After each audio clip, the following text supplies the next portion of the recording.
Hey guys, 8:30 at night here, which is late for me. Usually I'm already like showered and in bed and I have done the whole nighttime routine, but it's been a long day and so I'm just actually getting to eat dinner. But I wanted to share a little thought I had while preparing to record a podcast episode. And when I was preparing to interview this guest, I was thinking about what I'm currently going through, which is kind of being in this season of waiting, which I've recently reframed, and that's what I wanted to share with you guys. But I've been struggling with this waiting period and waiting for my next opportunity for a transfer, waiting to get my cycle back, which is completely unknown to me post miscarriage.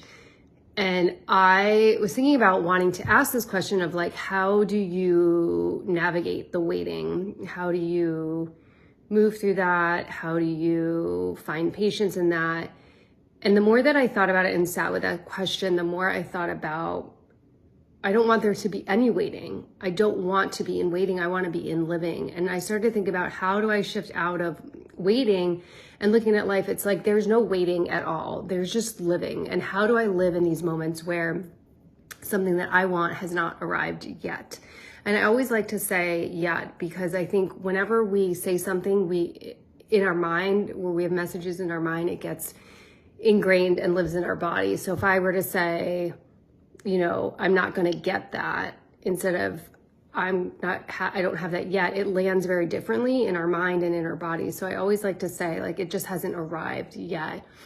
But I really experienced a lot of anxiety and sadness and depression being in these waiting periods, whether it was waiting to meet my partner. And once I met my partner, then it was waiting to see whether or not I would be a mother. And now I'm in this waiting period of like, will I be a mom to a second baby? Will I get an upper, like, when will I get to try again? And sort of being in this waiting and unknown. And the more I thought about the question, I didn't even ask it, because I kind of came to my own answer, which I said, which is I'd rather just be in living while I'm waiting for these things to arrive, and kind of being more in trust and faith that these things will arrive in the time that they should.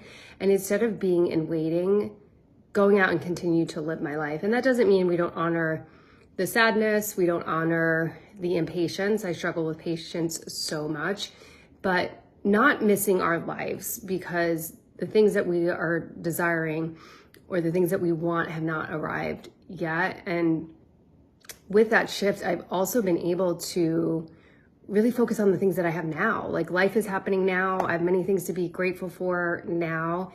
And I want to shift my focus there and be less focused on, oh my God, I'm just waiting for this thing and I'm waiting for it to arrive. And until then, I have to be sad, or I have to hold my breath, or I can't fully enjoy life. So I'm sharing all this to encourage all of you, if you feel like you are in a waiting season, to shift out of waiting and to live. Life is happening now. So try to live now as you stay patient for whatever it is that is going to arrive.